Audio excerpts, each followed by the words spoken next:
there's been a lot of planets on retrograde during summer and that are now going direct. I think Mercury went direct a few days ago.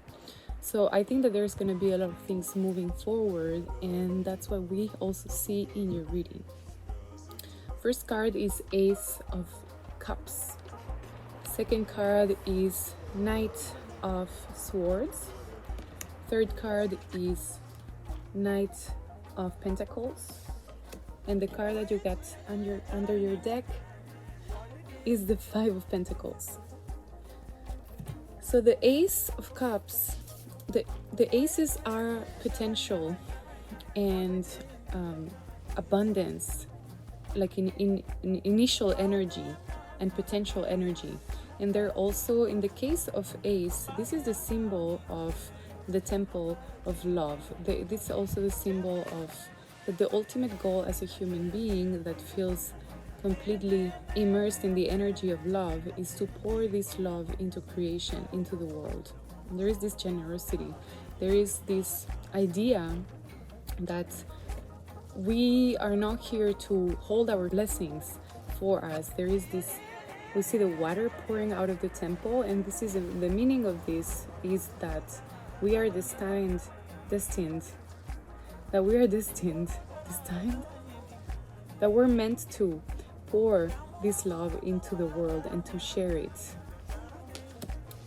The second card, the Knight of Swords. The knights in the way I read tarot, which is the traditional Marseille tarot, revisited by Jodorowsky and printed by Camus.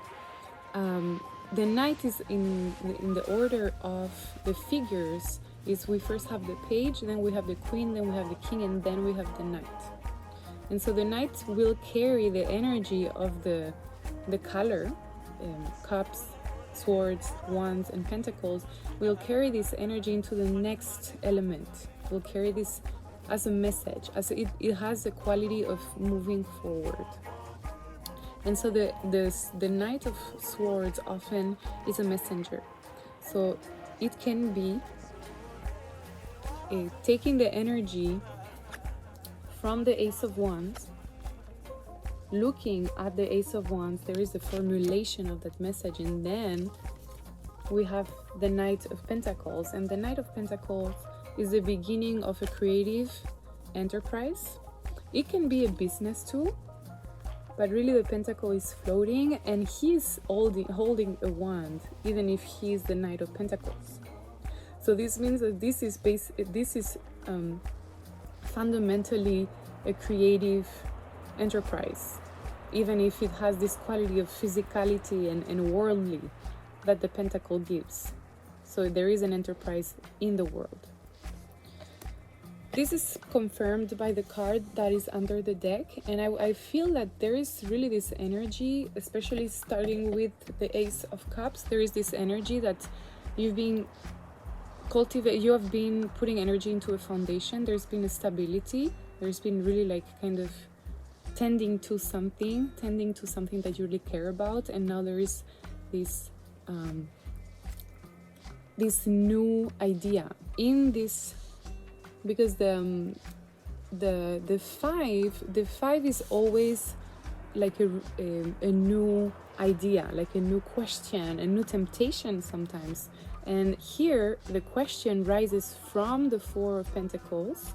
I don't know if you guys remember, but in the Four of Pentacles there is a phoenix in the middle, and so from this phoenix there is another idea. I want to act in the world, in the physical matter. I want to act in a new way, and so there is this change coming.